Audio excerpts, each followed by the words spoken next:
Eh bien, salut à tous, c'est le Dog. J'espère que vous allez bien. Moi, ça va super. Comment ça ne pourrait pas aller? Regardez ce magnifique ciel bleu. C'est le sud, la vida loca. Bref, je me régale.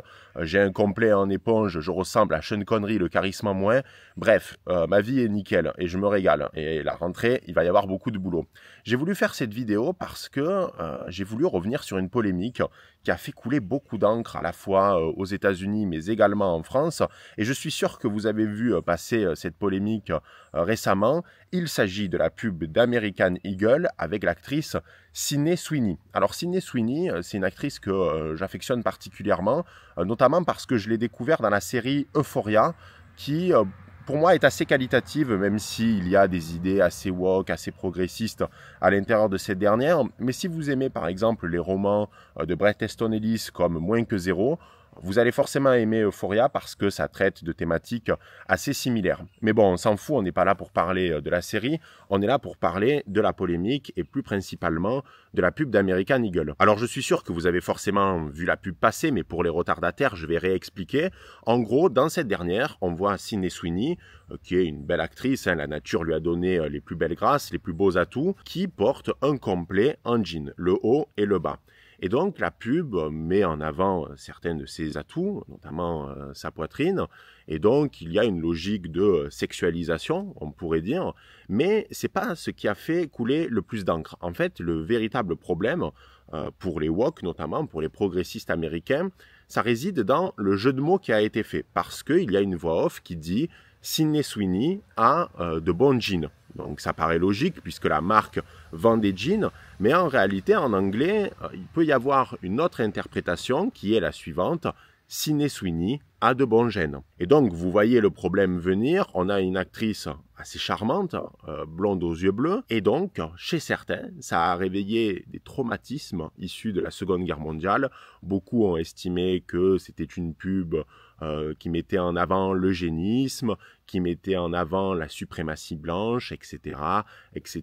Et on a vu un florilège sur les réseaux sociaux, notamment sur TikTok, de woke qui était totalement hystérique, parce que en plus ils aimaient bien Sydney Sweeney avant, puisque cette dernière, comme je vous l'ai dit, était actrice, l'une des actrices principales de cette série Euphoria, qui traitait quand même de questions en lien avec la théorie du genre, le LGBTisme, et donc ça a été perçu comme une trahison, d'autant plus que la cerise sur le gâteau, on pourrait dire, la cerise sur le cheesecake, c'est le fait qu'il y a eu des petits fouineurs qui se sont rendus compte que Sydney Sweeney, vu qu'elle a une maison en Floride, elle est donc inscrite sur les registres de vote en Floride et elle est inscrite en qualité de républicaine. Ça veut dire que donc Sydney Sweeney a probablement voté pour des candidats républicains, notamment le gouverneur de la Floride, Ron DeSantis, ou même peut-être pour Donald Trump. Et d'ailleurs, Donald Trump a réagi lui-même à cette pub, puisque ça a été un véritable onde de choc, estimant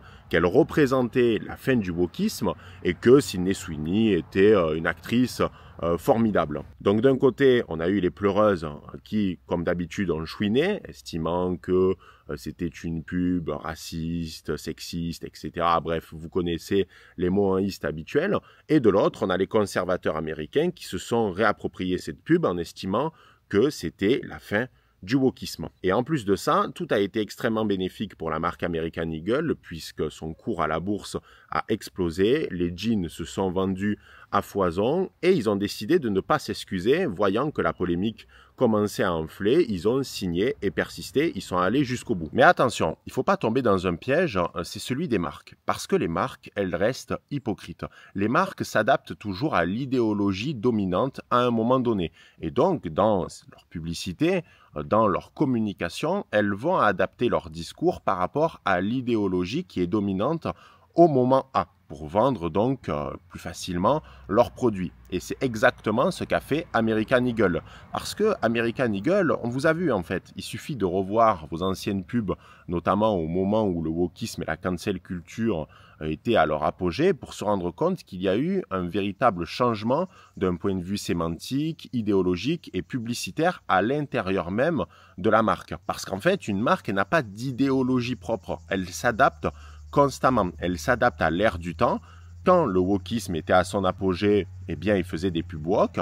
Et ensuite, avec la victoire de Donald Trump aux dernières élections américaines, il y a eu une volonté de faire des pubs qui vont plus correspondre à cette nouvelle ligne idéologique mise en place par Trump, c'est-à-dire traditionnel, conservateur, mais également avec la mise en avant de l'Amérique blanche. Et American Eagle n'est pas la seule marque qui a opéré ce changement, c'est le cas par exemple de Nike, qui faisait les pubs les plus woke possibles sur le marché, notamment en mettant en avant des individus obèses, souvent issus de minorités, pour vendre leurs produits de sport, ce qui peut être une bonne chose en soi, d'inciter notamment les gens obèses ou en surpoids à faire du sport, mais là on voyait que c'était plus dans une logique body positiviste, c'est-à-dire accepte-toi comme tu es, même si tu fais 130 kilos et que la crise cardiaque t'attend au bout du chemin. Et donc oui, depuis la victoire de Donald Trump, il est possible de constater un changement de beaucoup de marques qui ont décidé en fait de s'adapter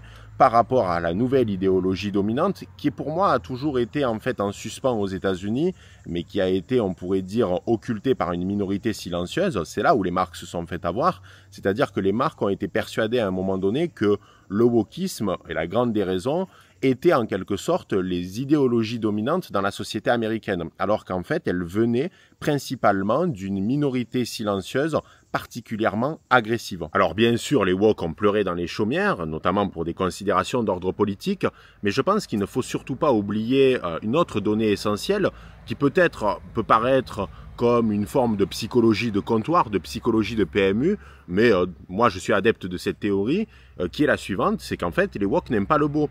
Quand on regarde la plupart des vidéos qui ont cumulé parfois des millions de vues, où on voit des jeunes femmes rager par rapport à Sydney Sweeney et à cette publicité, on voit souvent que ces femmes-là, la nature ne leur a pas donné les plus belles grâces, hein, c'est-à-dire que souvent il y a de l'obésité, il y a des traits qui sont assez disgracieux, etc. Et dans le fond, on voit cette logique que systématiquement, le wokisme rejette le beau parce qu'il rejette cette notion d'hierarchie. Et notamment le fait qu'il y a des individus plus beaux que d'autres parce que dans la société, si vous êtes beau, vous avez une sorte de privilège beauté qui va vous donner un certain nombre d'avantages. Et ça, les woke le refusent catégoriquement. C'est pour ça que d'ailleurs dans la plupart des pubs woke, les acteurs qui étaient mis en place étaient à l'image justement des militants woke et ne représentaient pas une beauté que l'on pourrait considérer comme traditionnelle. Donc même s'il y a bien entendu une critique d'ordre politique, on voit la logique du ressentiment qui est propre aux militants de la grande déraison, qui ragent simplement parce que Sydney Sweeney est belle et qu'en plus elle a eu le malheur de faire une pub considérée comme anti-woke. Mais ce qui est très intéressant aussi avec la pub d'American Eagle, c'est ce qu'on appelle le retour du porno chic. Le porno chic, c'est une méthode, on pourrait dire, de publicité qui a été mise en place, ou du moins popularisée par Tom Ford, qui est un créateur de mode américain, qui a sa propre marque, mais qui est également un réalisateur de talent. Et Tom Ford a travaillé pour la marque Calvin Klein, et à l'époque, il faisait des pubs considérées comme porno chic, c'est-à-dire des pubs très sexualisées, qui frisaient donc parfois avec la pornographie, mais toujours dans une forme de subtilité sans que ça dépasse un certain stade, sans que ça dépasse un certain seuil. C'est-à-dire qu'on ne rentrait jamais totalement dans la pornographie. Mais par contre, cette pub, elle divise aussi à droite parce que certains sont gênés, notamment au niveau des conservateurs, par la logique de sexualisation. Moi, je pense que c'est plutôt une bonne chose parce que ça permet de remettre en avant le beau, c'est-à-dire la beauté du corps de la femme, etc. Et malheureusement, ces dernières années, dans les différentes publicités qu'on a pu voir, il y a toujours eu une volonté de mettre en avant ce qui était de l'ordre, on pourrait dire, de l'extraordinaire, du bizarre, ou même de la laideur en règle générale. Par contre, il y a une chose qui est certaine, c'est que cette pub d'American Eagle va représenter un véritable changement de paradigme. Pourquoi ? Parce que, vu le succès qu'elle a rencontré, il est fort probable que de nombreuses autres marques s'inspirent du modèle d'American Eagle avec Sydney Sweeney pour proposer des pubs afin de vendre leurs produits et que donc dans ces pubs, on retrouve une logique, là encore, anti-woke. Mais attention, les droitards, ils ne doivent pas être naïfs parce que déjà, il ne faut pas oublier que la plupart de ces marques ont déjà fait des pubs extrêmement woke. Et deuxièmement, rien ne les empêche demain de nouveau faire des pubs woke s'il y a un changement idéologique majeur. Parce qu'en fait, les marques ne sont pas, on pourrait dire, des alliés dans la guerre culturelle. Ce sont des alliés de circonstance. C'est-à-dire, oui, c'est une très bonne chose qu'American Eagle ait fait une pub anti-wok, mais il faut la voir, cette marque, comme un allié de circonstance. C'est-à-dire que pour le moment, c'est bien, elle est de notre côté, mais il faut s'en méfier. De même, peut-être qu'elle rebasculera du côté du wokisme. Si l'idéologie woke, ou si l'idéologie de la grande déraison, est remise en avant d'une manière ou d'une autre. En fait, tout est dans les mains de Donald Trump, et notamment de sa capacité à mener une bonne politique économique, interne et internationale. Parce que s'il arrive à avoir un bon mandat, un bon second mandat, eh bien, il est fort probable qu'il n'y aura pas de changement idéologique majeur et que la ligne trumpienne va réussir à s'imposer. Mais par contre, s'il échoue, il y aura un retour de flamme et un retour du wokisme, parce qu'il ne faut pas oublier que ça reste une idéologie très présente encore aux États-Unis, malgré sa victoire. Ensuite, il y a une autre question, c'est celle de la suprématie. C'est-à-dire, est-ce que les mecs d'American Eagle, quand ils étaient dans leur bureau à New York, ils se doutaient de la polémique qui allait suivre, notamment avec le jeu de mots qu'il y a dans la publicité? Moi, je suis convaincu qu'ils savaient exactement ce qu'ils étaient en train de faire, pour la simple et bonne raison que dans le monde de la publicité, vous calculez absolument tout. Le moindre slogan, le choix des acteurs, ce que vous allez mettre dans le décor, tout est calculé, rien n'est laissé au hasard. Donc, ils savaient, surtout dans le contexte politique américain actuel, que cette phrase allait déclencher une polémique.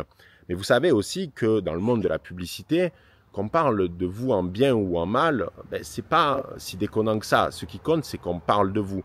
Et en fait, oui, il va y avoir une logique bipartisane. Certains vont boycotter la marque et d'autres, au contraire, vont acheter en masse. Parce qu'American Eagle a compris un phénomène que l'on retrouve aux États-Unis depuis maintenant quelques mois, c'est que désormais, les consommateurs américains achètent leurs vêtements, leurs produits de consommation, leur nourriture en fonction de leur affiliation idéologique. Par exemple, aux États-Unis, tous les conservateurs savent que la marque de glace Ben & Jerry's est considérée comme woke. Donc, aucun conservateur qui se respecte n'achète de glace Ben & Jerry's. Et en fait, ça, on le retrouve des deux côtés. Il y a vraiment une partition qui s'est opérée dans la société américaine et les Américains achètent des produits en fonction de leur affiliation politique.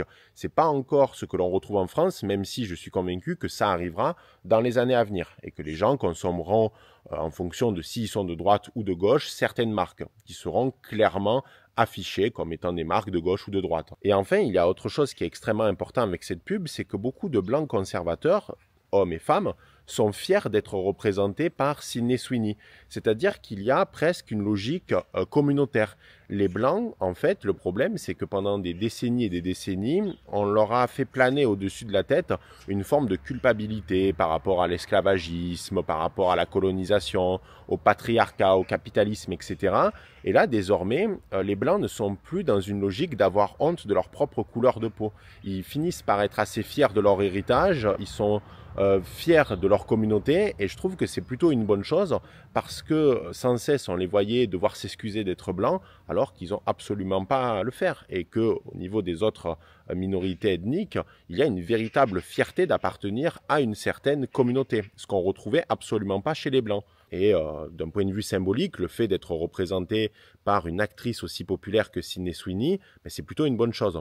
Et d'ailleurs, Sydney Sweeney, si elle se mange cette polémique aujourd'hui d'une manière assez violente, c'est justement parce qu'elle était perçue par les progressistes comme une des leurs. Et c'est une trahison. C'est exactement la même chose qui s'est passé avec J.K. Rowling.